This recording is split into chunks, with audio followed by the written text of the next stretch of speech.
I was giving him shit before and everything was Yeah, fine. then he Now it's broke not it. working.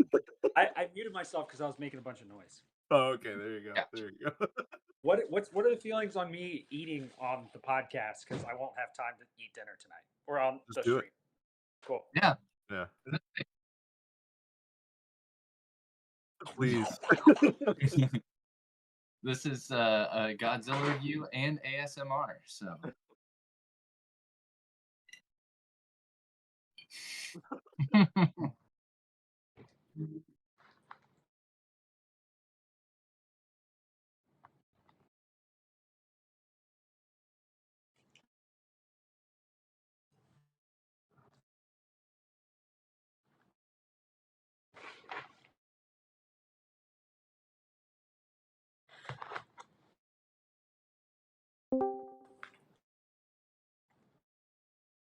Yo.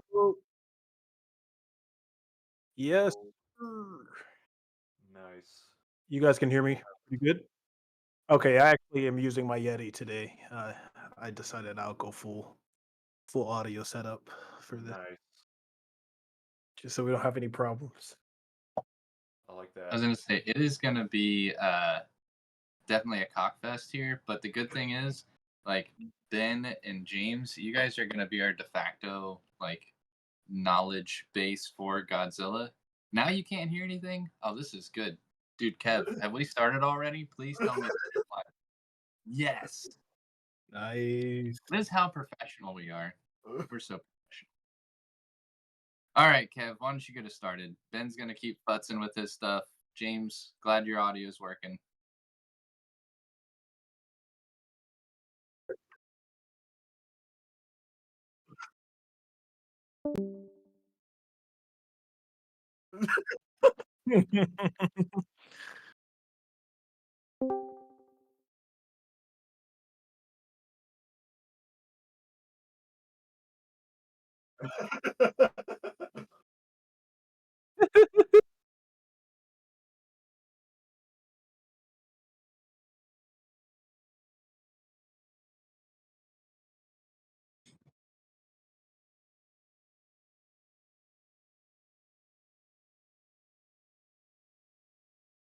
It's awesome. You were It's awesome. hesitant.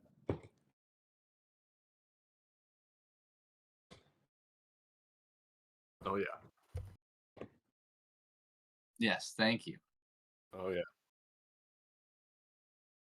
Oh, so freaking good. Sullivan Dude, Sluggers. yes. Dude, my Have you ever seen the so he did this really cool art book. I think it's on print. And it's just like grunt? a lot of grunt.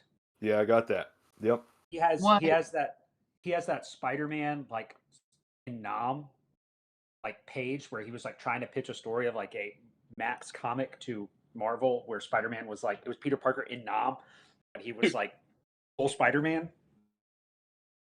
That's sick. It's so cool. There's a lot of alien stuff in there too in that art book and grunt. Like a lot of xenomorph fighting and whatever Hulk smash and it's awesome. So much destruction, his details insane. His just freedom with just going balls to the wall, crazy with the detail is amazing. This was my first book that I found. I don't know if this was at Acme or somewhere else. I don't know. I just saw a grunt lying around. I was like, I'm gonna get that. That looks awesome, and I'm so happy I did. And then seeing his Godzilla book at the Acme shop, I was just like, all right, baby, let's go. Acme. I'm ready.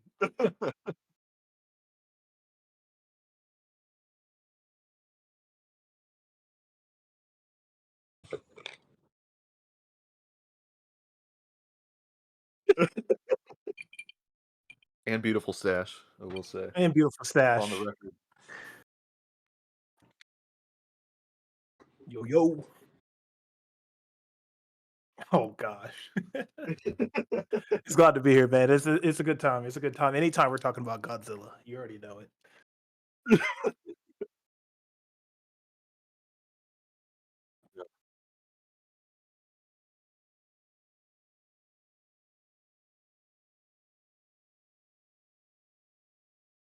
Oh man, one liner. Oh man, I'll give you my elevator pitch. If you like sci-fi, you like buddy cop, especially when you got Ben and I putting our personas in this. If you know us, like if you like anything to have to do with syndicates, ninjas, warriors, the gospel, come check out our book, man. The Time Police is set in time with Jay and Ben going through. We're trying to keep the timeline together. We work with the Time Police, which is actually a police force, and we are just trying to keep things together, man. Like it is awesome. It's fun. It's funny, and we try to bring some real life characters into this and try to showcase the people that we love and cherish in real life. So check Heck us yeah. out. Woo woo.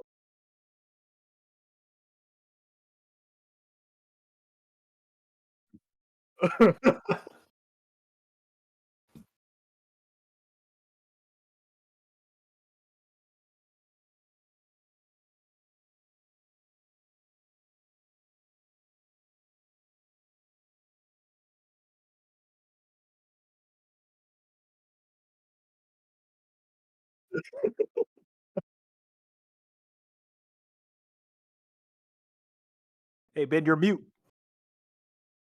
I am muted. No, yeah. there we go. There we go. I just see him yelling, and I'm like, wait.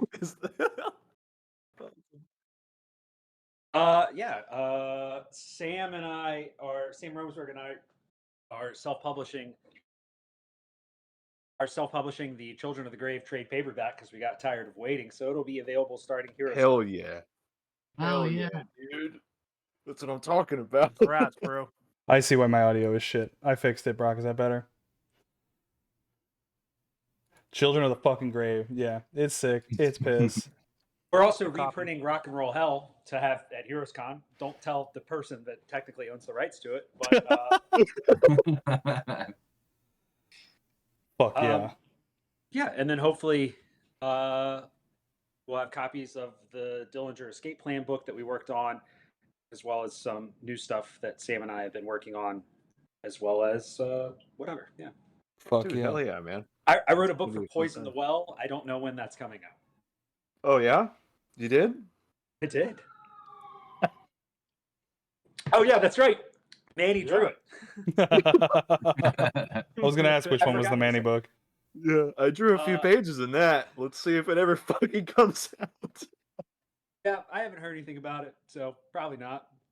Yeah. We'll see. Well, I saw those Whatever. Penthouse comics on the rack. Made me think of you. That's where all the money went. Brock's asking about Wereman. It's not out yet, so relax, Brock. TBD. I was gonna say we're just keeping our fingers crossed that we have Time Police books and the anthology books at HeroesCon. So right, yeah. hoping all goes well there. Yeah. But I'm gonna have my book. I'm gonna have Remind there. So hey. yeah, we'll have copies of Renowned at HeroesCon at least. A lot of them. So that too. Fuck yeah, fellas. Half Century War. Let's give, as we like to do, just kind of general opening thoughts, overall impressions. We'll start with our esteemed guests. Ben, what'd you think? Why put this book in my hands? So I think James Stokoe is such a unique talent in comics. Obviously, my first James Stokoe book would have been Orc Stain, which is an old Dark Horse book that he did maybe about 10 years ago. And I think this is the best Godzilla comic that's ever been written. Godzilla comics are very hit or miss, and as much as I love Godzilla, especially specific eras, most of those IDW Godzilla comics are not good. This was so cool and it's so unique, and I think like over the past year, everyone keeps talking about how good -1 was. This is the closest thing that you get to -1 in comic book form, as far as like because it's crazy. It's like Half Century War is nuts, but you're not so much following Godzilla as you're following this one guy, his relationship, his deeply personal relationship with the monster. Right. Yeah, it's so cool. I love the whole like war journal thing throughout this book, where you're just following that guy, and it's just like going through that time of the half century. It's great. I love that little touch. I agree. I really like how like Godzilla's at its best when it like really is like socio-political like in its messaging, because it's like inherently what Godzilla is. And I think that this book like really toes that line well without being like preachy, just like really kind of digging into the nuts and bolts and like meat and potatoes of like war and human and like man versus nature and like destruction of the earth type themes, real apocalypse shit. I fuck with it. James, talk to me about this book. Man, all right. So you guys know I'm kind of unconventional. I like a lot of media. I'm not a big reader, but I actually sat down for this one. For me, man, like I'm going back to you guys' point. Have you guys ever seen Shin Godzilla? It's the one that came out before minus Godzilla, right? And you Yeah. guys are talking about like that political aspect of it. Like it actually, they're thinking about money, infrastructure, things of that sort. I always found that to be a very strong point when you're dealing with something like Godzilla, because Godzilla's very much not that interesting outside of him being able to destroy things, fight other monsters in, fire breathing, right? And I think when you have that human aspect written very well and it's well done, it really kind of brings it in and it gives it a lot more life. And I think that's something they're missing in like who owns it? Is it Universal that owns the new Godzilla stuff? Like, yeah, Paramount think or so. whoever Yeah. is like making the new movies. That's the part for me that lacks a lot. But this book, man, this had me going. I was actually on a trip reading this thing and I was just drawn into it. For me, the illustration fits Godzilla because of his scales. Like every page, you can see the detail of how like his scales are done. It just blows my mind that something like this even exists right now. As a huge Godzilla fan, this book is like my magnum opus at this point. Like it is the greatest thing I've seen, Dude. Godzilla related. But it's a fantastic book, guys. I cannot wait for us to get talking about it. I'm not going to say anything now, but I just can't wait to go ahead and dive in. It's a great book. Fuck yeah. And Ben Hill, we haven't heard anything out of you. What's going on, man? Dude, Get out. just All right, that's enough out of Ben. Lean back, right? Usually I'm the one that's talking all the time, so this is awesome to hear other people's perspectives. So STOKOE, my first one was the orphan and the Beast book, which I thought was insanely detailed. And I'm like, STOKOE is just a madman for going in and putting all the fine work into it.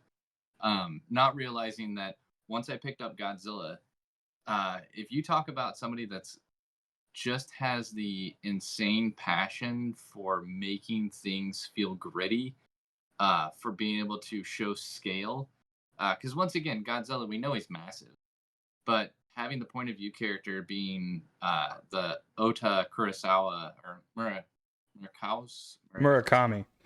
Yeah, Racist. Murakami. I'm sorry. I can't say their names correctly. The 'cause I'm M word. But I love that because that really does just give you the feeling for how massive these creatures are. And dude, talk about monster fights done right. Like he gives them the space, he gives them the pages. There are so many one shot like splash pages and 2-page spreads in here that are just absolutely gorgeous. And I know we'll make sure to highlight them as we go through here. But yeah, this is I originally thought, well, who wrote this? Who helped ink it? Just looking at the detail and then realizing it's all James. Like he's doing everything. He's writing hand lettering. Yeah, he hand lettered yeah, it. hand It's just fucking lettering. I nuts. mean, I want to know what kind of drugs he was doing while he was making this book. Because Where I can get them. He was on Yes. that Godzilla Atomic Blast. That's right. Give me some of that radiated whatever he's got. Lizard. So Yeah, exactly. Whatever he's got.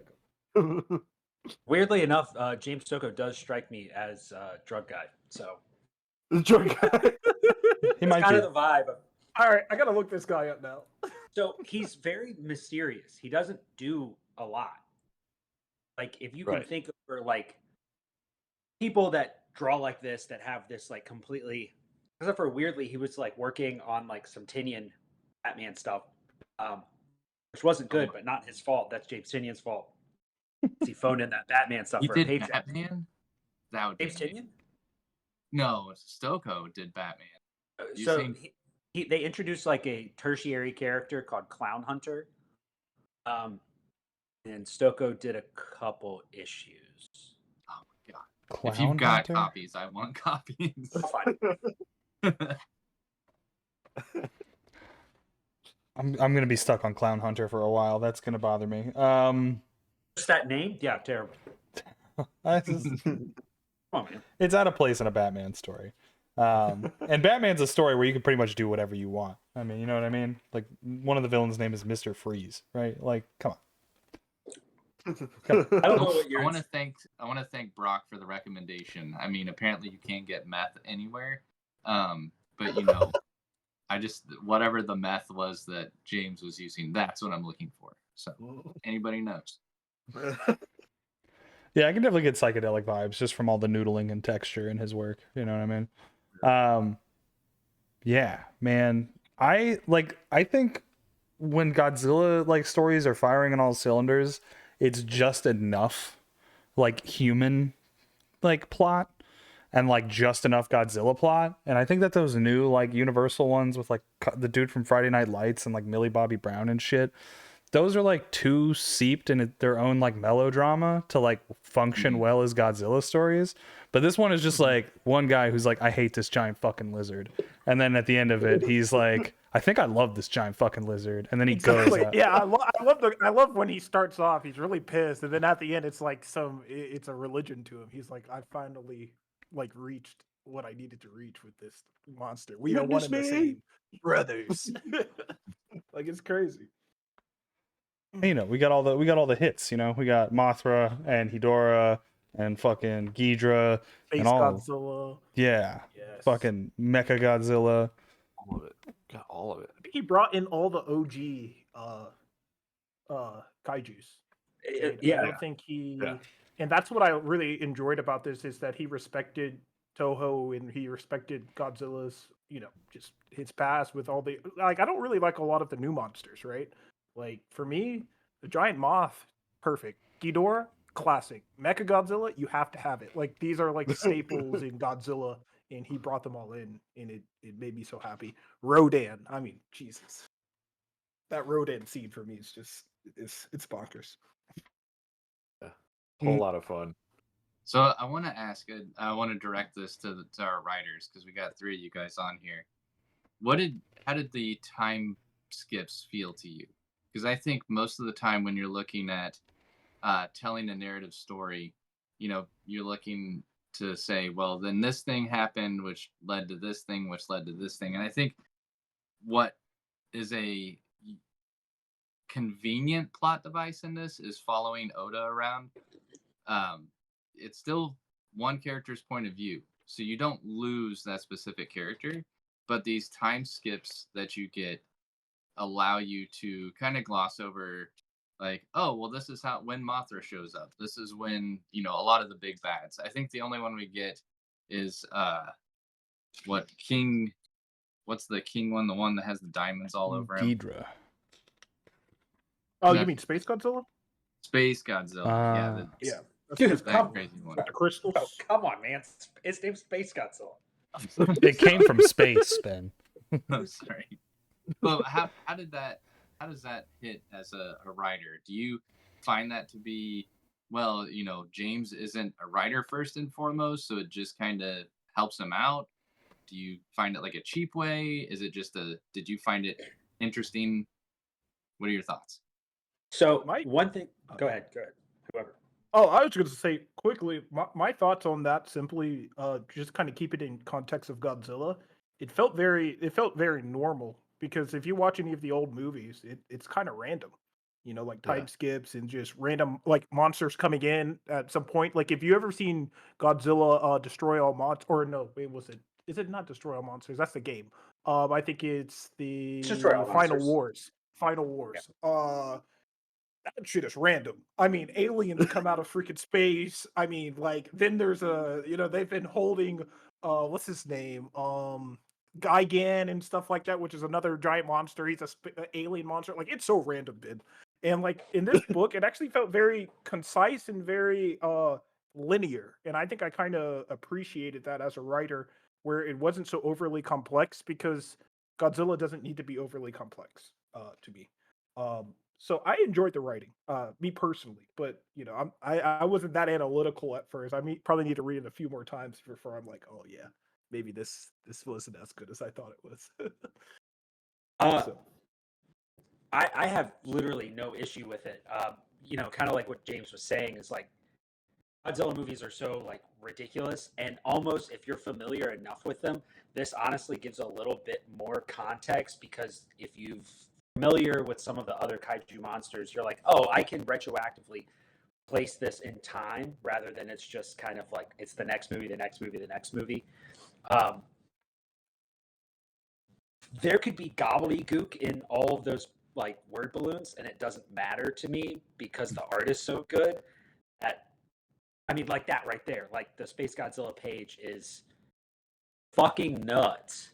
Bro, that entrance was anime level god tier epicness. Dude, it really was. Crazy. Yeah. I could just hear the music too. Just dun, dun, Dun, dun. Oh shit! Like, not for me. If anyone's ever seen Godzilla Final Wars, it has the best Sum 41 song in it, and it's legitimately fucking hard as nails. What? It's right during a fight. Yo, everyone should watch Final Wars. It's Final Wars. It's amazing. He kicks.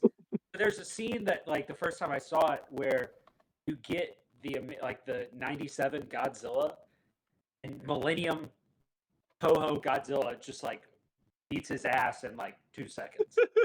Yeah. They even brought in that horrible Godzilla that came out in like 1999 or 2000, the American made one. That's what I just said. And Godzilla just, oh yeah, sorry, it's just OPs him, man, just OPs. Dude, Well, to be fair, I think that's what kind of happens in the battle that they have with Space Godzilla. I mean, yeah, he gets some good licks in, but he doesn't last the whole issue. And I guess, to be fair, you know, with the constraints of however many books James was allotted for the series, he kind of had to charge through a lot of this to be able to get to the conclusion that he wanted. So, you know, Space Godzilla not lasting very long. That pissed me off. I mean, but it looks amazing. The fight I thought was interesting and kind of cool. It gives you good action, but I think that he understands that truly what the story is about is not the giant monsters fighting. Mm-hmm. And so, like, what would have been this, like, you know, you're spending time and time and time and time and time with, like, in a movie or in other Godzilla comics that, frankly, are not good. That's not what this is about. Like, truly. I was shocked the first time I read this. Yeah. This book, I can agree with that. was not ready for how good this book was going to be. Going briefly back into the time skips, I think that the reason it all works so well is, one, like, the story is about the totality of his like lifetime relationship, and that can just be kind of divvied amongst the special moments that he has with Godzilla.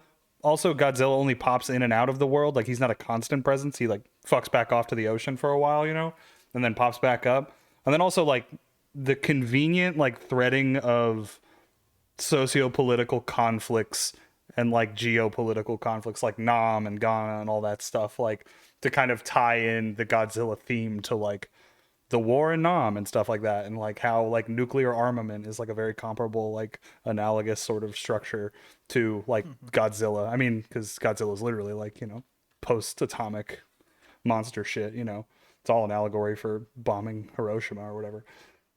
So, like, time skips, they're cool. The structure works. I mean, it's also just because it's comics, and like comics don't really have a sense of linear time necessarily. They just kind of bounce around like willy-nilly. And depending on the story you're wanting to tell. Yeah, but I mean, you know, from one page to the other, we can be in a different place in a different time. You know what I mean?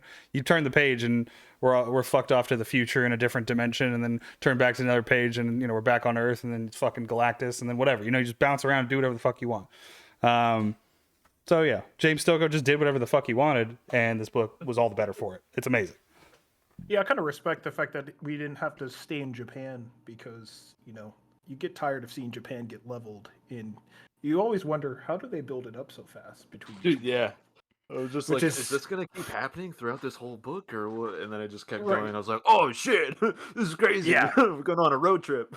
Exactly, and that one made me happy because I was like, "Oh, they get to destroy Ghana or something." Like, I'm not saying that I want Ghana destroyed, but it was just nice to see that he was wrecking everybody, and it wasn't just, Yeah.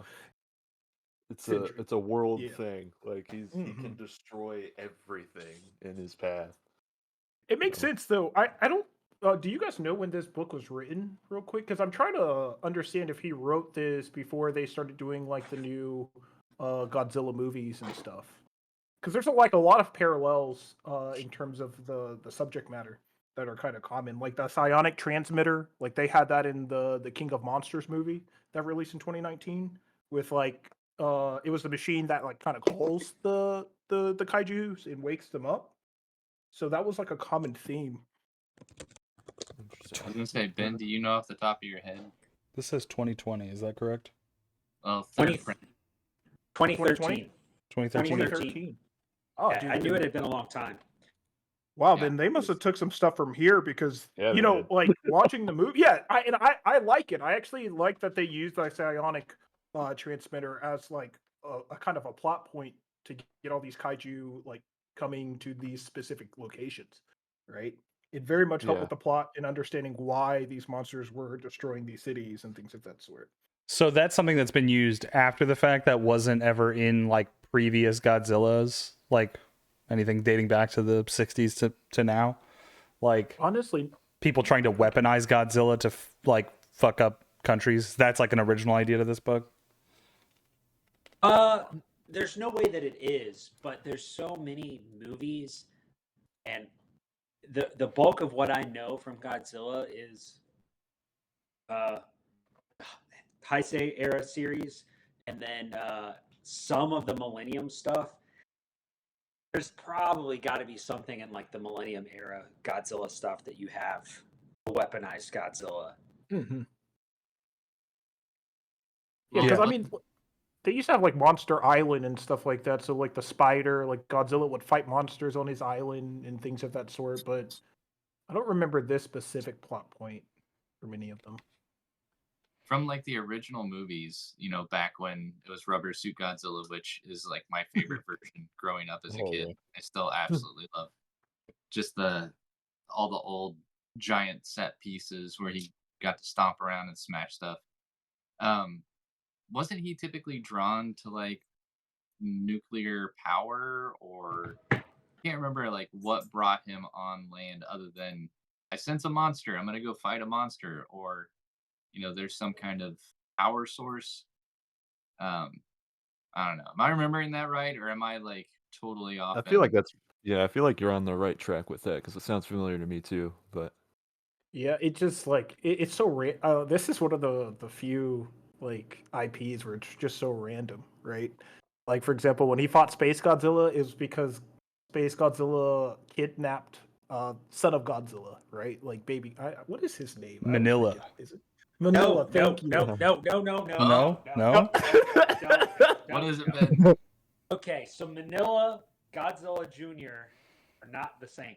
They're not the same.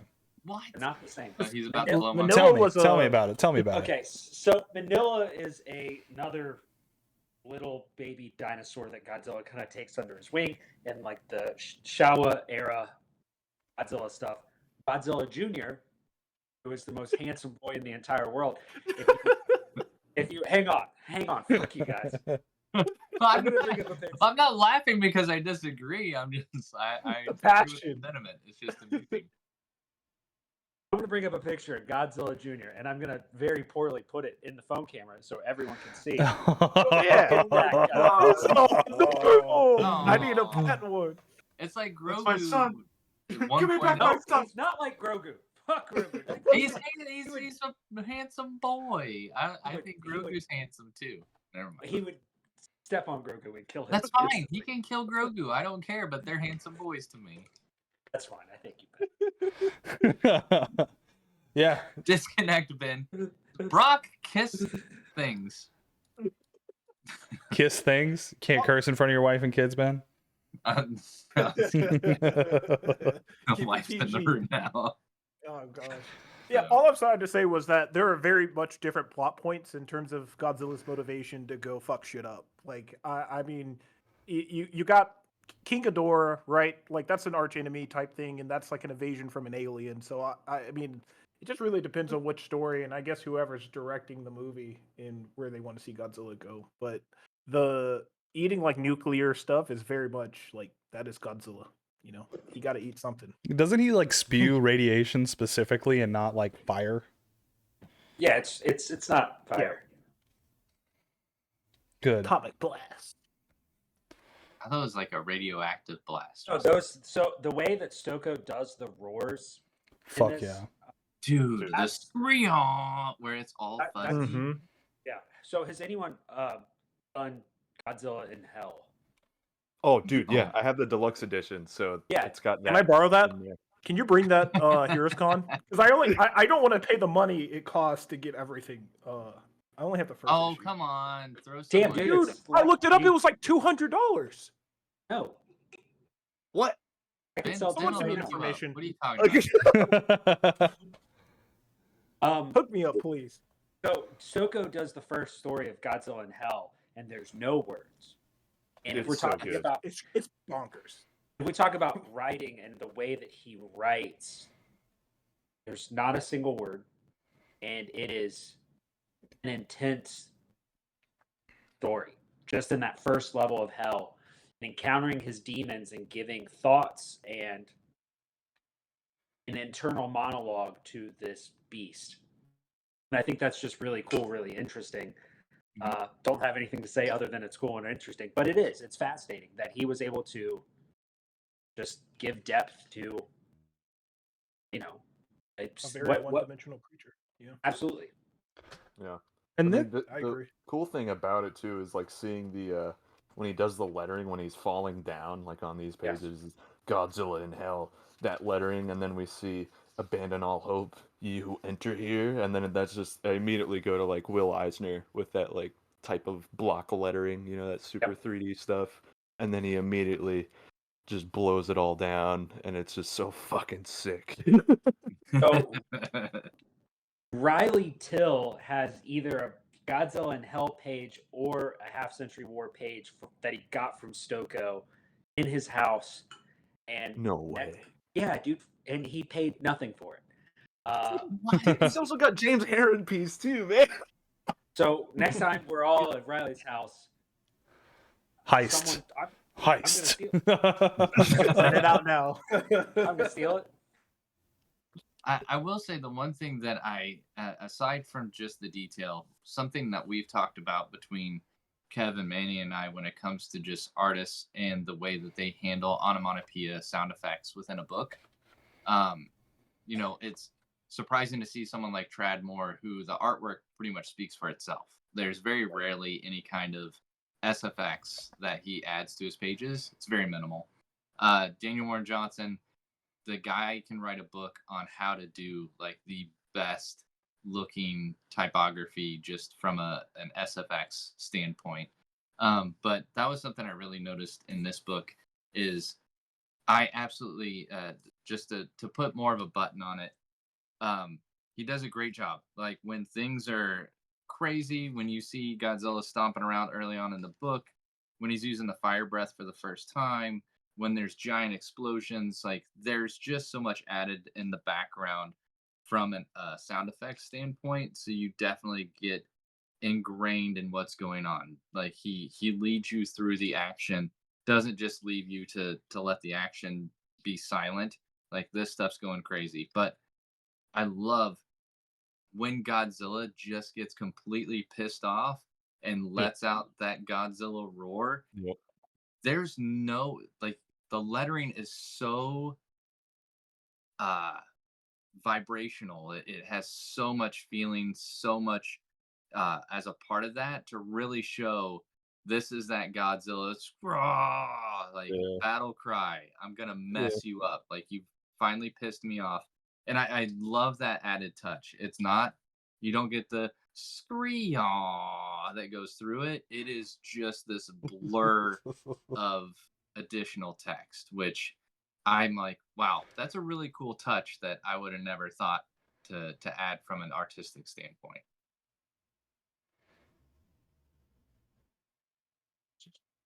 And we'll let that hang there. And okay, hold on, 5 seconds of silence. Oh, anybody else Ben is a talk? ghost. One, He's dead. Oh no. I was just trying to find see that the page. I'm trying to watch it on Twitch because I think I sold one of you my copy of this book. I'm trying to like watch the Twitch stream and like because I was like, I know I have it. I think I brought it to the store and sold it. Oh. You want it back? That's okay. I my ass with one of the pages. I hold on. I want to smell. Wait, Oh, did you get the shit one? This is the Dookie pages. Oh, I thought that was just part of the book. Scratch and sniff. Old Design Time hopped in the chat and Brock said you missed it. Kevin showed hog. Yeah. I like the on Spider Ham. Spider Ham. Viewer inflation, get him. Y'all. Good to see you. It's good to have you here.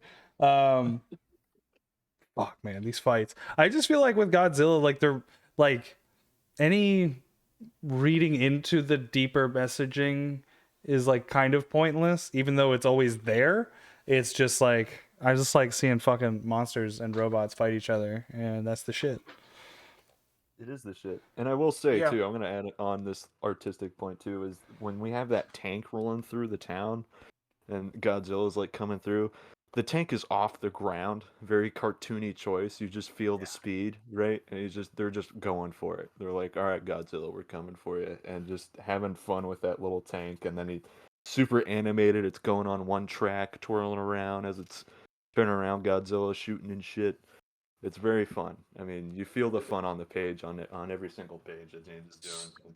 So that was something I'd like to ask the people who are artistically inclined. Trying to like, I can look at this and go like, this is just great. Like, I can't understand how to make something, especially things on a massive scale, give them size and also give them motion and fluidity, or even draw a car in motion. And you bringing that out, it's like, explain it to me. I guess that's what I was trying to say. How do? Explain how incredibly detailed and complex of a process it is, because I think, Manny, you and I have talked about this in previous ones, especially with Frank Miller. Oh yeah, where it's like, drawing the Batmobile or the Bat Tank, like the thing is barely ever touching the ground because it shows you just giving that much space between the two.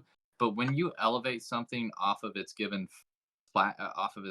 form, like where it's supposed to actually be in line and follow the rest of the norms, it can be really tough because if you do it wrong, which I do a lot, it looks wrong. Like it just looks wrong. And for him to be able to do it and it feel natural and it feel fun, it's a huge success.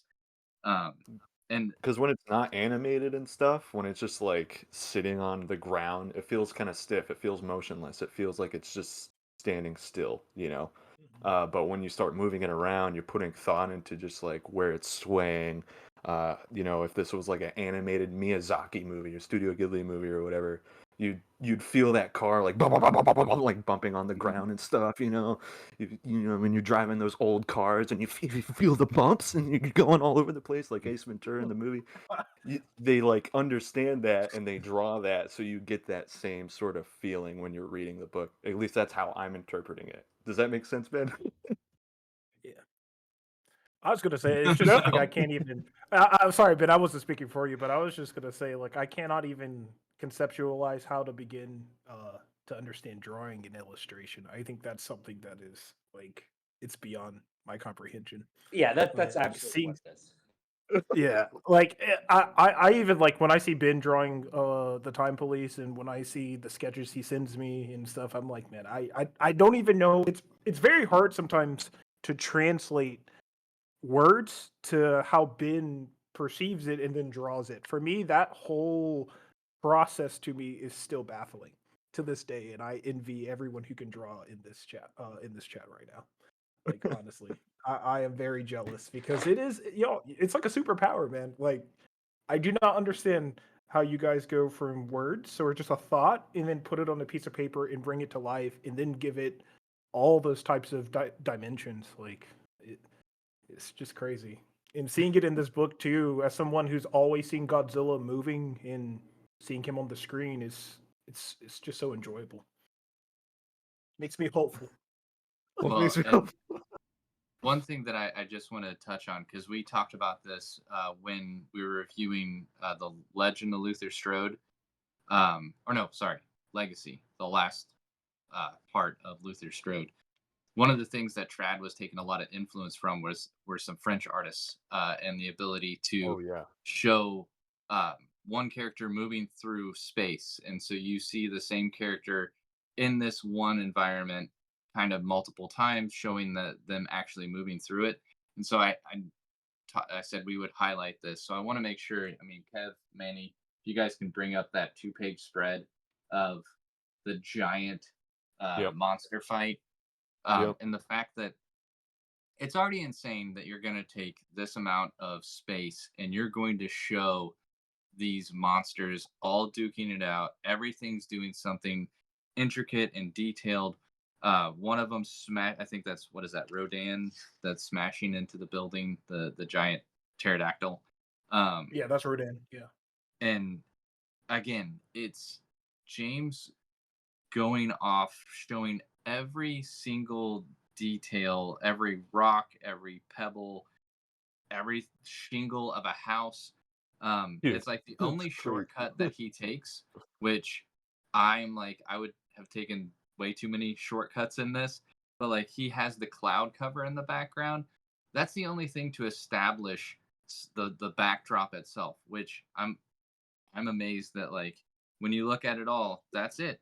That's all he does. But it's also to give breathing room and space to characters and set uh, the perspective, give you some depth from where Godzilla is to where Mothra is to where the other characters are, and then including the van as your eye line to carry you through the page. And so it's like you're gonna look at all these giant freaking monsters battling it Yeah. out, but look at what else I've done.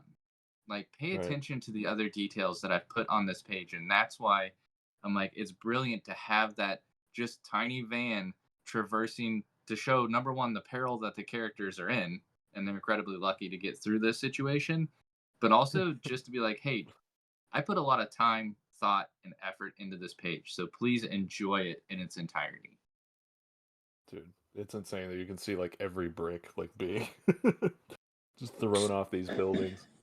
Stoko also Yeah. has really great character design. Kind of Oh, just yeah. the pages we're flipping through, and in Orphan and the Five Beasts, Orkstain, where every single person looks completely different and has almost like a different eye-catching thing about them. Mm-hmm. And that's so cool because there's a lot of comics where it's just like I got to draw a character that's not important. I'm just going to draw like a guide, but he's drawing a guide, and their appearance gives them a backstory, even though you don't know anything about it, haven't heard anything. Everything is unique and given weight. Yeah. Yeah. Highly agree. It's insane. Like these dudes got like Hawaiian shirts on and stuff, and then there's other dudes with just like full on vests and pouches, crazy helmet, gas mask thing. Like everybody's got their own little characteristic. And you can see that a lot in his grunt art book too. Like just his character design and just going all over the place in each little mini comic. It's insane. He's insane.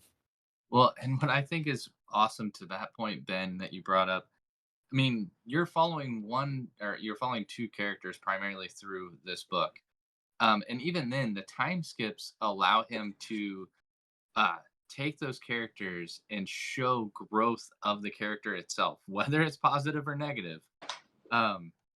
all the way up until we see them as like old men in their Right. final quest or whatever, and I absolutely love that because when he starts out, he's only Oda is only in his 20s, I think, is what he says.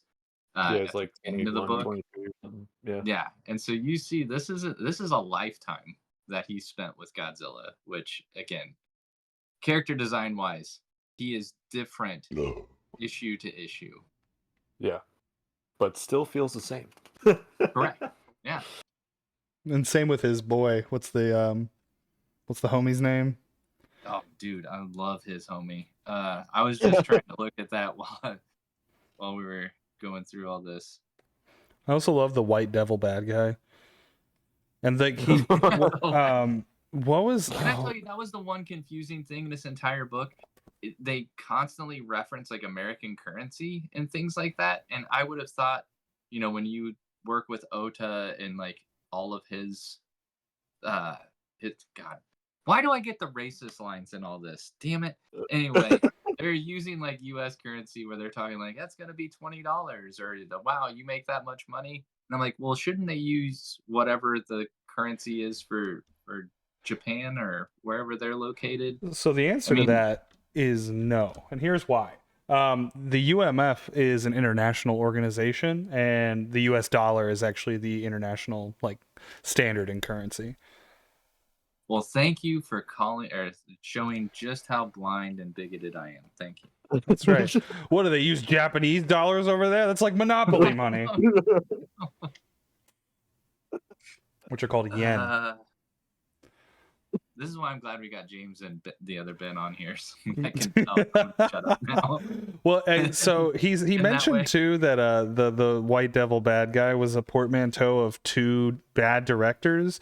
The character's name is Devrick. I'm assuming one of those is Roland Emmerich is who he's making fun of, but who's the other director that's supposed to be in there? It's a good question. Oh, Ben, Ben, you're muted. you're muted again, dude.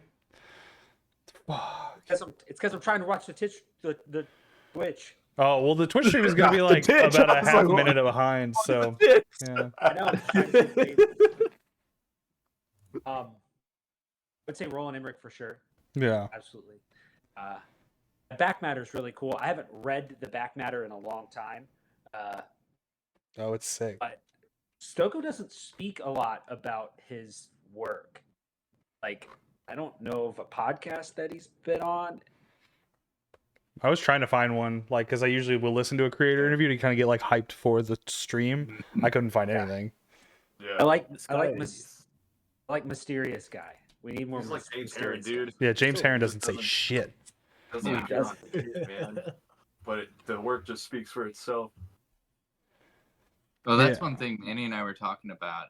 I'd look for podcasts, I'd look for YouTube videos. The only thing I didn't check was like Felix Comics Art, because typically like Felix, if anything, can get those guys to come on and talk.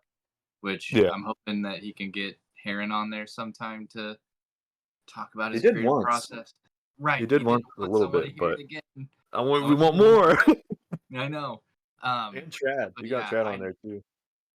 I wasn't able to find anything, which that's why I think the back matter is so cool, because there's one main narrative point for the end of the story where James talks about, I wrote it a different way than my editor had thought of. So his editor said, hey, you need to change this. I think it works better this way. And we'll discuss it when we get to the very end, because I think the climax definitely needs just a little bit of focus on our thoughts on how our boy Oda wraps up his own story. So, but we can get to that. But I thought that was really cool. I mean, even though he writes this entire thing, he's definitely open to listening to other thoughts and perspectives. He's not just closed off. Like, no, it's my book. I'm doing everything. He's even open-minded from a creative process, which I thought was cool. Yeah, I'm with you there. I love back matter that shows like original scripts compared to like final edits. I just love to see like editor touches and the things that actually make it. And some of it's editors, I'm sure some of it is artists just being like, no, this is going to work better basically, and like editing as they draw.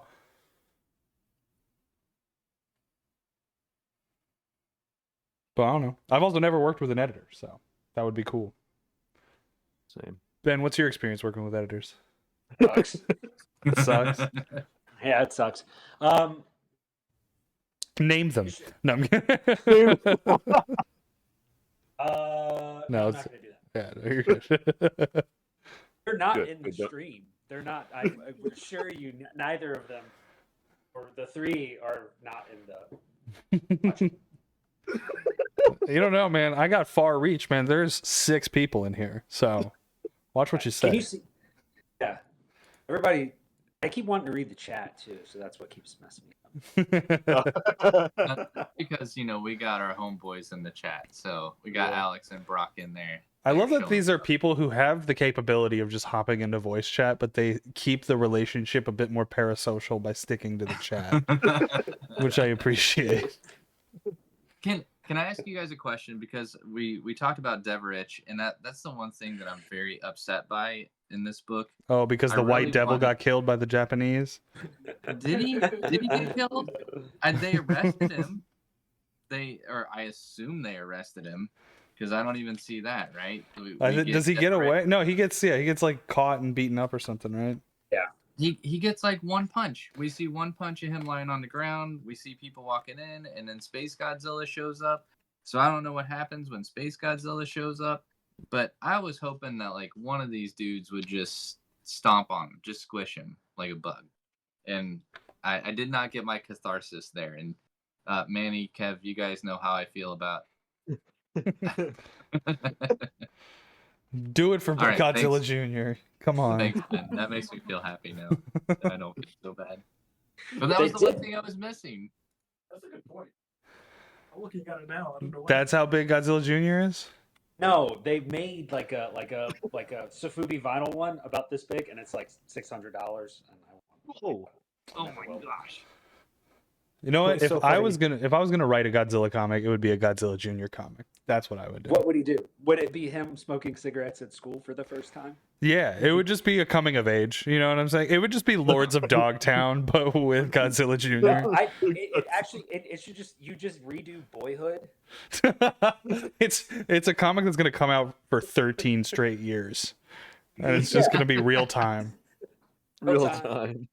Godzilla's like a Watch dad him that grow. shows up, every once in a while.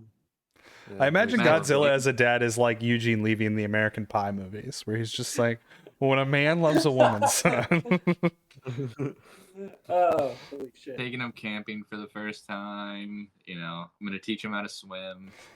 I want it all to be like those classic sitcom, like American teenage coming of age tropes, but they don't actually speak words. They just like, like at each other, and there's no dialogue. And It's then just some 41 situations. plays in the background. Yeah. Hell yeah. It's just in too deep on loop, as every coming of age film should have. Just like that. Look at that. Full circle. No, full circle's IDW, a- I'm right here. I'm waiting for offers. I can storyboard it. No.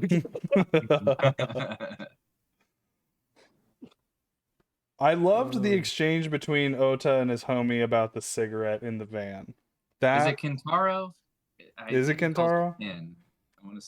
But again, I can't wanna look be it right. up. I already screwed up Oda's last name. It's in the very beginning. I remember that. You're the very beginning.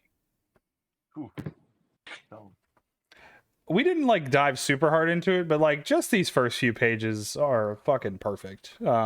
Just by the way, just like setting the stage, guys in a tank, like, and then just the leg as your first introduction to what Godzilla's doing, and then fucking the page like this reveal is, oh, I'm Yeah, just I love wet. just the first page where we see the city from the bird's eye view, just looking down at the city, and it's that crazy pattern, right? And all that smoke coming down, and then zoom in, we just see those giant ass freaking his spine, basically like those spikes coming out of the smoke, and then then we get James those Herron great- does a similar thing with the city destruction in like Ultra Mega, where it's like almost amorphous, like everything's got like organic rounded shapes and things are just kind of Mhm. bleeding into one another. That one fucking, yeah, that kicks ass. The ultra mega stuff too. Like it's cool to see the two different approaches with designing a destruction in the city. Like James Stokoe is going crazy with every like brick, every window, all this, and then James Heron is going in and putting like simple, like not simple patterns, but he's blacking things out in the background, so all you get is like a shape, and then you get windows, but then he puts like a perspective line in the windows, so then it's like that building is like going in, it's like going back, you know, it's crazy. Just his mind on that, on shape design and everything is incredible. And then you get this guy going crazy with every freaking Yeah, dude. I don't have the debris. patience to even attempt to draw anything like that. That's so many little lines. Dude, every scale on these fucking spreads of Godzilla, fuck off. Yeah. That's crazy. I wonder what his timeline was like. Say, I'm trying to draw scales right now, and like, how do I avoid drawing more scales? Right. It's easy to get lost in the sauce, man. Yeah. Maybe that's where the drugs come in, because like I can imagine just getting like hyper stoned and just noodling on every little like bubble and brick, you know? Right. But then I mean how there's do you know people like it's Jeff not? Darrow that just draw like that and just draw it again. And he's just chilling. He's just drinking water and lemonade. I don't fucking know. So, Kevin, the directors are Dean Devlin and Roland Emmerich. Dean Devlin. Which ones did he do? Because Emmerich did the Matthew Broderick Godzilla, right? Which is good. Yeah. I'm a fan. A lot of people hate it, but you know. So he also he is Roland Emmerich's collaborative partner. Okay. There you go. Yep, he was co-writer for the '98 Godzilla. Devrick. Now both of them just have a fuck you printed to pay. Like this is the most elaborate fuck you to a director that you could ever do. Right. And I respect that so Right. much. I have petty hatreds for certain directors too, so I get it. Yeah, but they did Independence Day, so it's like whatever. Oh, yeah, I don't hate Roland Emmerich at all. Like, wait, is he a Scientologist? I feel like some shit came out about Roland Emmerich. Probably, I would. If I was rich, I probably would be too. I don't know. Those people are creepy, man. My patents in place or whatever it is. Dude, I saw a freaking Scientology commercial. So weird. I was at the gym and I look up and I just see it's like we're Scientologists. Come see what we're really about. And I was like, no. Man, I just ran faster on the treadmill. I was like really high on acid in Hollywood, and they have like a Scientology bookstore on Hollywood Boulevard. And I was like, oh man, wouldn't it be really funny to go buy a copy of Dianetics right now? And I went in there and then like was like staring at the shelf. First of all, it was like 4 racks of bookshelves, and all of them were just like one single copy of Dianetics, like spread out with about like 2 feet between each copy. And there was like 4 on each like shelf. And I was like, I don't know why it was so weirdly spaced out. But then when I picked up the copy of Dianetics, I was like, I want to check this thing out. And I looked at the back. It was $65 for like a 300-page book. And I was like, well, fuck that. And then I just got like swarmed by all the people working there. And they were like, can we talk to you about like the church? Like, do you have any questions? Like, and I was just like, and like sprinted out. It was terrifying. There was a Scientology building when I went to Lightbox last year. You see the big blue one? We went. Yeah, it was the Yeah, big blue on one. Franklin. We were we were standing outside this place. I think it was like a Thai place or whatever, and we're about to go in, and we're looking across the street, and we're all like looking at it and everything, and the security guards outside the building started waving at us, and we were like, we need to leave right now. We need to go. We're gonna get taken. Cloned. Let's see another clone of Tom Cruise run out of there or something. Just started coming up with different stories of what would happen. But you know who's not a Scientologist? Godzilla. Getting back to the book. Yeah. I mean, Anyway. It's like transition. It's not. call me Paul Blart Mall Cop the way I hit those segues. Oh my god. I mean, if you think Oh my- about it, Scientology, don't they believe in aliens? And Godzilla has a lot of interactions with aliens. Yeah, I mean, Science. So he could be Yeah. kind of a Scientologist. dude. Yeah, Hubbard was just like a failed science fiction writer. So, well, maybe not failure. Dianetics is like a very high selling book, but you know what I mean. I was trying to figure out what the timeline was he had to work on it, and I can't really find any information. But he would have had to have been so far ahead if this came out as a monthly series, because just Yeah. with how little Stoko does, and Orphan and the Five Beasts never finished.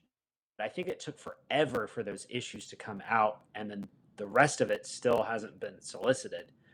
So it's got to take him, respectfully, forever to finish a book. I mean, he's doing everything on this book, Yeah, all of it. like So, the hand I mean, lettering. Like, even like Trad Moore taking, I think, a few months for one issue of Doctor Strange, I think is what he said. So I can only imagine like James Stoko doing something similar if he's writing, drawing it, lettering it, coloring it, it's doing everything. Yeah, it's got to take him a while.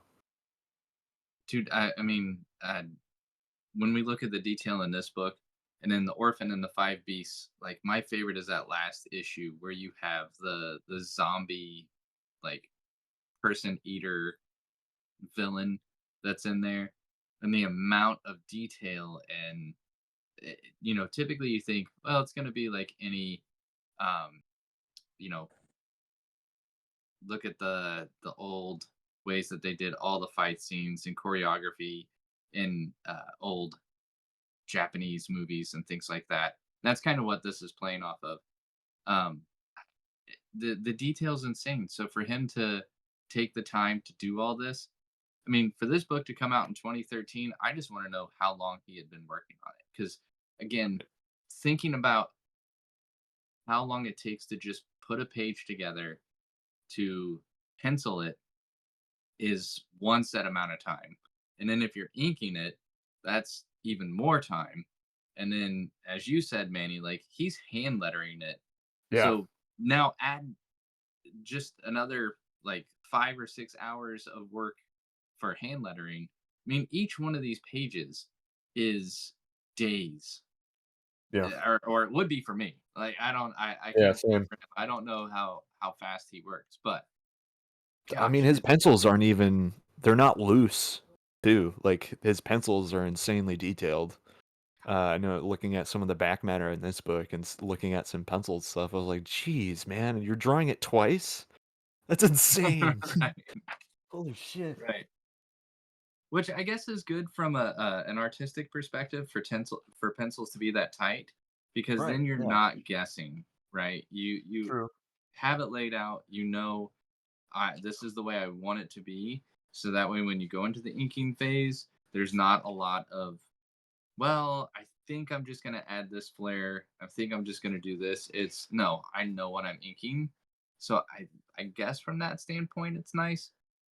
I don't know. This shows just how much I still have room to grow as an artist, because I'm just like, no, I'll fix it in inking.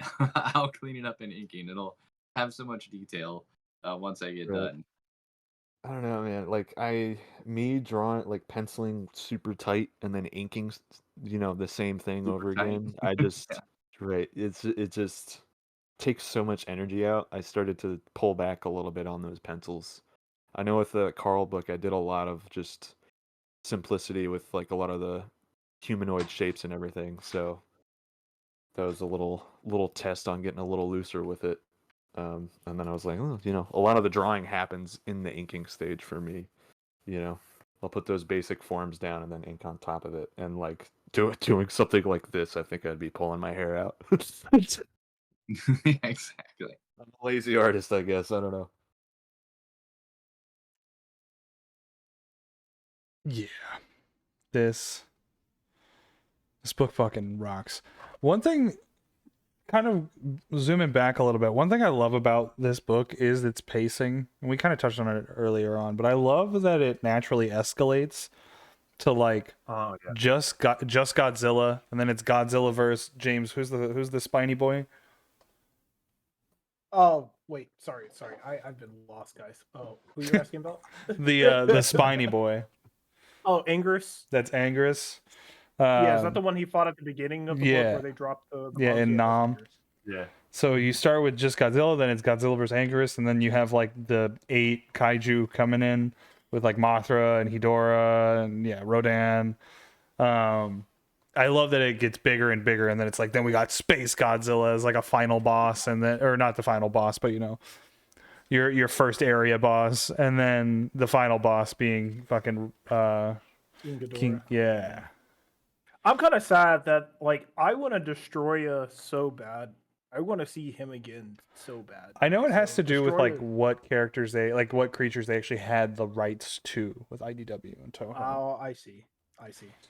So I gotta head out, but I was gonna wrap up with something about Half Century War and James Stokoe Godzilla. Yeah. This came out last week. Godzilla 70th anniversary special. It does have a James Stokoe Godzilla story called Half Century War. It was based off of a pitch that was not initially accepted from IDW. That was a sequel to this, and it's short. It's just a couple pages, but I don't have a nice camera like Kevin. But it does follow Hedorah. You've got more of his content and more of like how the AMF works. It's super cool. He's got other just incredible splash pages. Yeah. It's worth it. Well, I was Dude. gonna say, Hell Ben, you already know everybody on this call, and you've got people in chat. You might as well just put it on our pull boxes because you sold Yeah. that many issues. Yeah, dude, you just put a stack there. I already have one, but yes, Okay. I'll take one. it's very good. Wait, Ben, do you ship? Yeah, man. Like, yeah, if I order like a few books, can you just ship it to me? Or I'm lazy. I'll drive. Why up. don't you give them all your details over the call right now? Yeah. What's your address and social security number? What's your I need the 3-digit code on the back of your credit. Wait. Let me go to Twitch. I got to put it for everybody to see. Just hold it up. All right, but I've double booked. Dude, you're good. Thanks for hanging out, man. Yeah, man. Love you guys. Yeah, Thanks for having appreciate me. you, man. I'm glad Love you. everybody enjoyed it. Hell yeah. Hell yeah. See you, bro. Ladies and gentlemen, Oh wow. that was Ben Roberts, owner and operator of Acme Comics downtown. Good, dear friend of the show. Excellent person and artist. Big fan. Getting back to Godzilla. What were we talking about? We were talking. Oh, Oh, go ahead. Ben's got his Godzilla yeah, drawing that he's been working on. It needs more scales. It needs way more scale. I'm adding more skills. I agree, 100%. I thought you cared. I care. You know what I really like about Godzilla is when they do like tag teams, where it's like 2 of them going against 2. So like if you go, it's towards the end where the main character gets into the Mecha Godzilla, and Yeah. he's fighting with Godzilla to beat King Ghidorah and Gigan. Like for me, this is just a childhood. Like it just brings me back, man. This is nostalgia at its best. And then they shoot like the black hole, the singularity. Like this whole scene for me is just icing on the cake.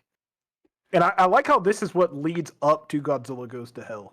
Like right after he gets sucked into the singularity, gives his life up, and then Godzilla just gets sent to hell. Does he? Yeah, that's what who knows? Who knows? I don't know. Turn to that last page there. Yeah, See, I didn't you see even the little consider- scales, but I didn't even consider that was like That could be Godzilla Jr. That's true. exactly. It could be a multitude of things, and that's why I think it was brilliant that like Godzilla Goes to Hell starts with him coming. Like it just appears that that's where he's at, right? Like that's just the next phase. But yeah. Okay, so James, you Question is, brought how up did the he- perfect transition for this because the one thing that I had mentioned earlier was James actually had a different ending planned between Ota and Godzilla. So if you go to the page where the black hole is starting to suck in like Godzilla and Mecha Godzilla, you see Ota like yelling at Godzilla because Look at me. Yeah, Look at at me. The me. entire series has been him chasing this stupid monster, in his opinion, not mine. I think Godzilla's awesome. And originally he had written it as he yells at Godzilla and Godzilla's eyes shift down and look at him. And the editor said, well, if you think about it, all the noise and everything that's going on, would Godzilla really hear this one person? And so it does have kind of that cold ending where it's like he spent his entire life chasing this monster. He just wants that recognition and he still doesn't get it. So from like Ota's perspective, I was just like, that's such a really cool narrative choice for Godzilla to still be like, dude, there's so much going on. I can't, you're so small. And, you know, you've been a cool character for this story, but I'm going to go on and, like, you know, mess around with King Kong and all this stuff. So, well, I think it can be. Basically, Godzilla has main character syndrome, essentially. Like he's like, you thought Main you characters. Well, I think that narcissist. like it's definitely counterproductive or counterintuitive to like really ham up a relationship between human beings and Godzilla personally. You know what I mean? Like human beings and Godzilla as like ideas are kind of as an idea is like a different thing, like man versus beast or whatever, nature versus science. But like when it's like I have a personal connection to Godzilla, isn't that kind of like cap? You know what I mean? Like I don't know. Yeah, I think it's like, for me, Godzilla has always represented, or yeah, he just represented balance, right? Like, there is no one better than me. There will never be anyone better than me, but I won't mess with you unless you mess with me, right? Like, I feel like I like the human aspect in this book, but pertaining to like kind of like how they've portrayed other humans in other movies and other, you know, subject matter related to Godzilla, I think I would rather deal without the human versus beast concept, right? Like I think humans are just boring when it comes to kaiju's. Like I'm going to relate this to Pacific Rim. What made Pacific Rim awesome with We're the the human people. aspect was the people, right? Because it was them. They were inside, you know, mechs fighting monsters that, you know, it was just badass, right? Here, it doesn't work the same because like you have Mechagodzilla, yeah, that's cool, but you don't get any panels with that because obviously they were working on that in this book. And then, you know, I don't know how much lore you guys know. Do you know about Jet Jaeger? Jaguar, sorry, what a freaking Jaeger. Jet Jaguar was like kind of like he was like another robot inside of this Godzilla universe that also fought with Godzilla and sometimes fought him. But he looks like a human. He looks like a Power Ranger, actually. Do you guys know who this guy is? Is he like an No. Ultraman kind of no looking idea. thing? You're going above Yeah, my head. he looks. Brock, He looks like Brock a. knows. Brock knows. He should be on here, but he's too much of a pussy. Oh, okay. Yeah, he's kind of like an Shots Ultraman looking sort of guy. Yeah, like they tried to make it feel like, okay, yeah, we don't want to have humans, but let's make something that looks like a human, kind of, sort of, and have him fight Godzilla and be friends with Godzilla. And it's like it doesn't work. Is he like Ultraman? Vaguely. No. Okay. Yeah, I don't really know how else to answer this. He can drop kick and, you know, punch and stuff like that. So I don't know. I'll So, put a yeah. picture in the comics discussion. That's what I channel. missed. I really want someone to just have Godzilla drop kick again, because that was something that he always did. Was he's a wrestler essentially. Like he would just drop kick in like. I'm a big fan of the Godzilla's a drop wrestler. kicks. No, I think you're right. And like, what I like, I think the human story works here, and the human story is always work well in like kaiju stories when it's not about the human and the kaiju. Like this book is about like their relationship, but it's more about the idea of obsession and dedicating your life to something. And Godzilla happens to be that thing. It isn't like a, you know, I'm figuring out Godzilla's motives and like I'm developing a relationship and I'm empathizing with Godzilla or trying to like get into Godzilla's head. You know what I mean? Like it's more just like I want to know how to kill this thing.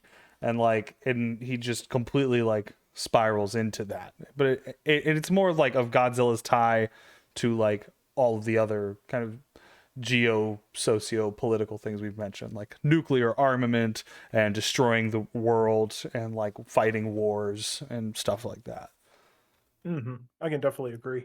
I think it's very like ironic that they use nuclear warheads sometimes against Godzilla, and like he represents nuclear warheads. I've never understood that plot point, but you know, I think it's just because it's the biggest fucking weapon we can throw at anything. You know what I mean? Like that when we think of like we just have no other options and we have to bring in the big guns, those are nukes.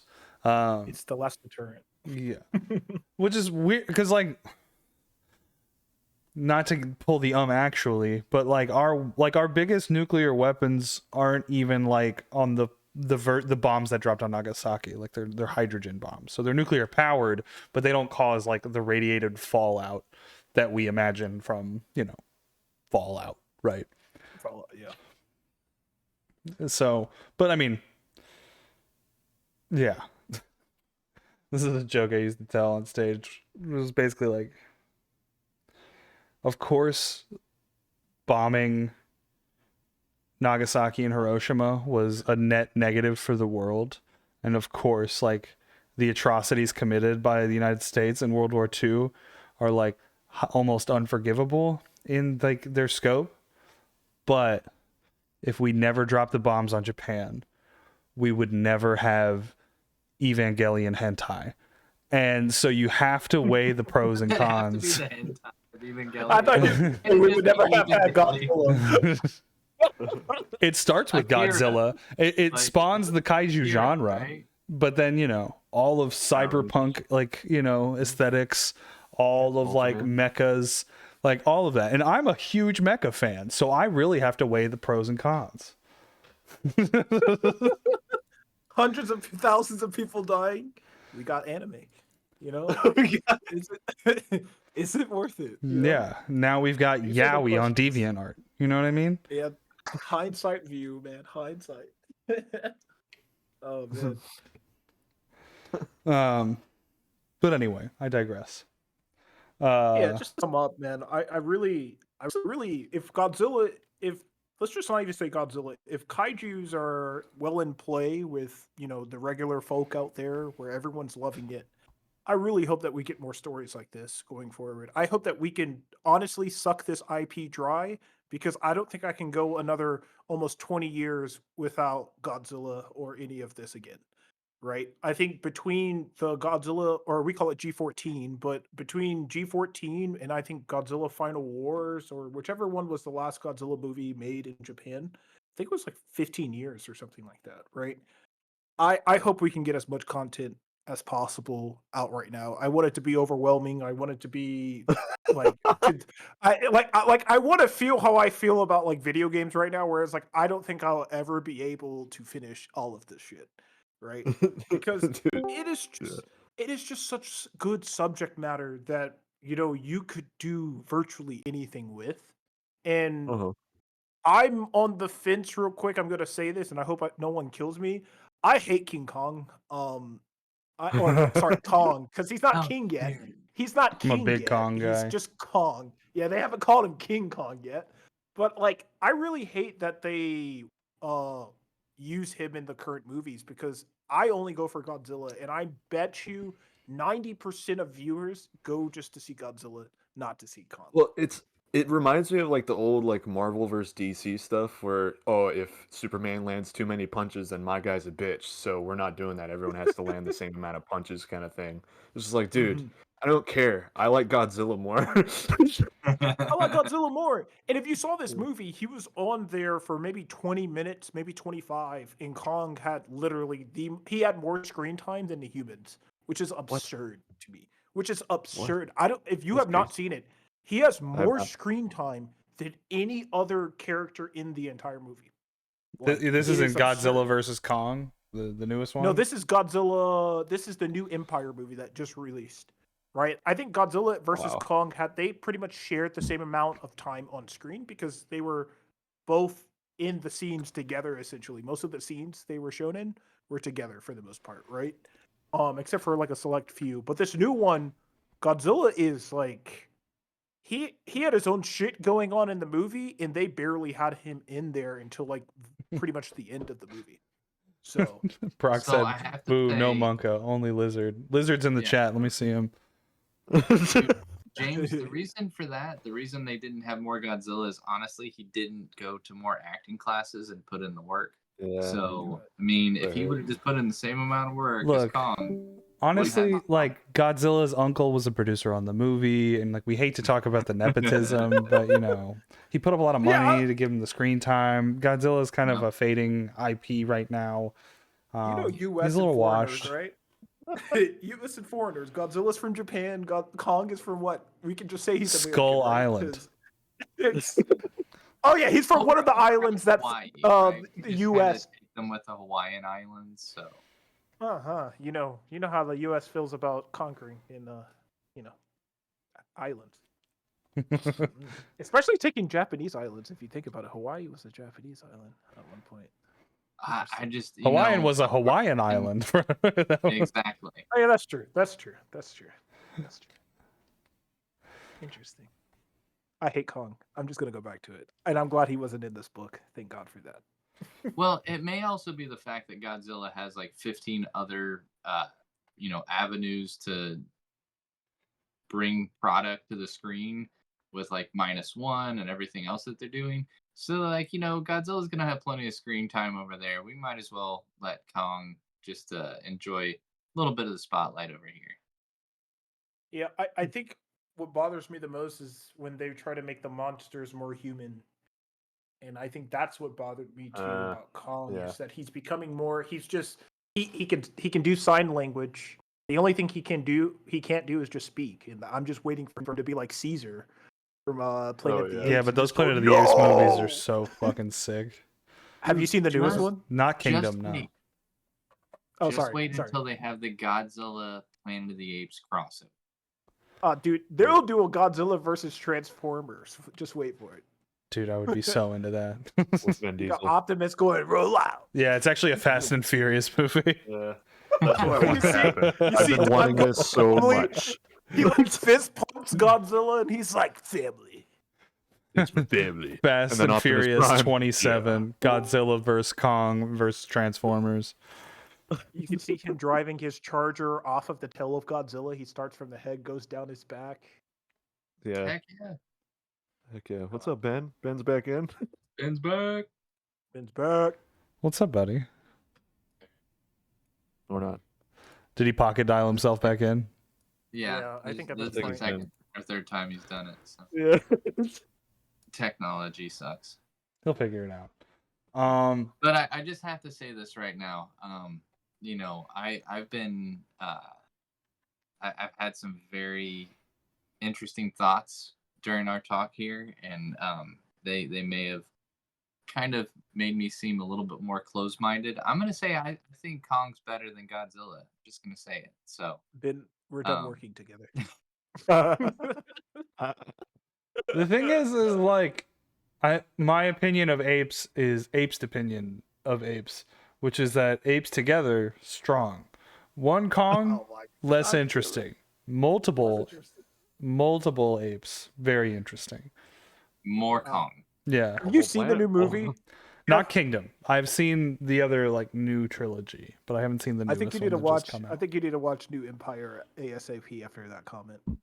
Can I just say I'm really upset about the name of the character from New Empire? Why didn't they name him Louis? Wait, which character? The What is new? Orangutan. New little monkey?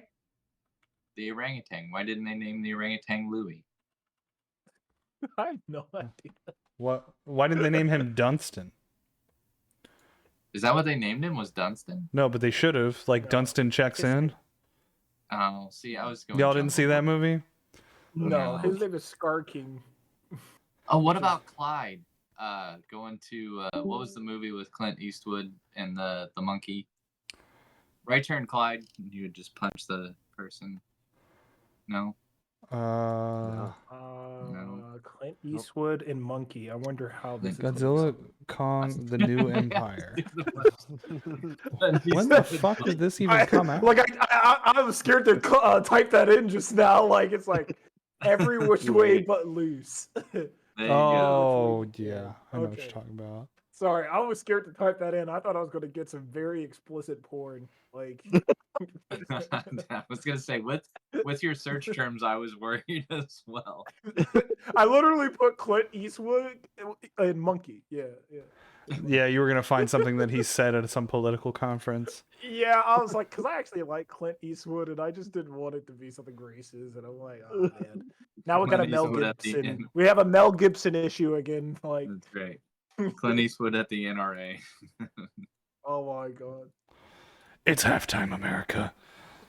Yeah, I really think they were lazy with Do you the new feel movie lucky? that came out. Tired of them making movies with the monkeys. Like, Jesus. All right, we've deviated far from our discussion of Godzilla. So, This has been closing great. thoughts about Yeah. Godzilla, The Half Century War by James Stokoe. I'll go first. I'll say that, yeah, I would have to agree with Ben Roberts' take. This is probably the best Godzilla comic book I've ever read and probably will ever read until we make one. Boom. Booyah. There we go. Gang, gang. And Damn. I don't know if we'll ever top James Stokoe, but it's not. You gotta have goals. You know what I mean? You gotta shoot for the moon so you can land amongst the stars. You know what I mean? And yeah, the art is amazing. The story is great. It is just enough story for a Godzilla book, while still having like depth to really dig into thematically. Big fan, big fan. Can't recommend this one enough. Yeah. I sped right through it, honestly, the other day. I think it was like Saturday night. I just laid in my bed and like just read right through it. But then I came back to look at the tasty art. And oh my god. If you want a really good art book, if you don't even know how to read, you should get this book and put that on your bookshelf. Because when you learn how to read and you read it, finally, you'll be like, damn, I'm really happy Manny told me to get this book when I didn't know how to read. So you're welcome. And yes, this is a fantastic Godzilla book. Agree with Ben, agree with Kevin, agree with all you guys. I love you. Get this book right now. I dare you. Yeah. Yep. Yeah. I don't really have anything else to say other than one of the best things I've ever seen with my eyes. And that's saying something. Dude, eyes melt, dude. Crazy. This is on par this year with Dune 2 in terms of visuals, like just being just awestruck by just what I'm seeing. Like, Dude, I mean, this is one guy, man. It's insane. it's crazy. Love that. It's crazy. I'm just like, He okay, has cool. superpowers. It's possible. It's possible. I'm done. I digress. Well, I guess, we'll leave the controversial opinion to last. So I have to say, while I thought James was a good artist, I really feel like he sandbagged on this book. I feel like there's some pages he could have just done more. From a narrative standpoint, there's a lot of tropes that, he just leaned. Dude, I More can't scales. say anything. I can't praise this book any more than it's already been praised. You guys have nailed it. I love the storytelling device. I love following this one character through. And even though it's a Godzilla book, it really does just show that you can be creative and inventive with the way that you drive a narrative story arc. Right. And I can only hope to be half the artist that James Stokoe is. He's absolutely amazing. So yeah, can't say enough good things about it. If you haven't picked it up from your local comic book store, I agree with Manny. I don't know why you don't have it yet. Go buy it, like now, right And now. then while you're doing that, while you're out there looking for that thing, get this thing. Get Grunt too. Be like, hey yo, where's that other James Stokoe book at? And it's Grunt. And get Orphan and the Five Beasts, because that was my first introduction to Stokoe, and it will not disappoint either. Especially if you like. Get it all. Just buy everything. Yeah, if it's got his name on it, at this just point, buy I think it. I'm gonna buy it. Yeah. I'm excited to dive into Sullivan Sluggers. That other, it's like a mutant baseball, like Warriors-esque book. It looks fucking sweet. Dude. I just saw it like at gorgeous. Acme, and I was like, well, yeah, I'm gonna buy that. Like, I don't even and there was only one copy. I was like, is there another one? I'll buy the other one. I was like, no, I got the only one. I was like, you lucky bastard. I hate you. I'm good at So that. go to your local comic book store. Like Acme go. Comics in Greensboro, Lawndale, downtown, to see Ben Roberts and talk to him about Godzilla Half Century War. You know, go to your LCS. Hey, if you're trying to find a copy of this at Acme Comics downtown, you'll also be able to find a copy of Renowned.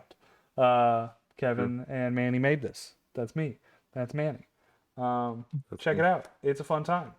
And pretty then soon you'll be able to find yeah, Time Police. Time as Police. well. Hey, it'll all be Look on at the that. shelves, and you can read it with your eye holes and love it with your ball holes. yeah. You What do don't you say? have to read. You don't have to know how to read. You don't Remember have to know. that. You That's don't. why the book's got pictures in them. That's why I got pictures. It's a picture book. All right. Thanks for hanging out. Thanks for watching. As always, we love you. Kisses. Next week, we don't have a book decided yet, but we will, join the Discord so you can talk to us about Godzilla. Join the Discord so you can talk to us about anything. If you got art, put it on there. Follow us on Instagram. Talk to us. We're approachable guys. We love talking to you. All right. Kisses. Love you guys. Peace out.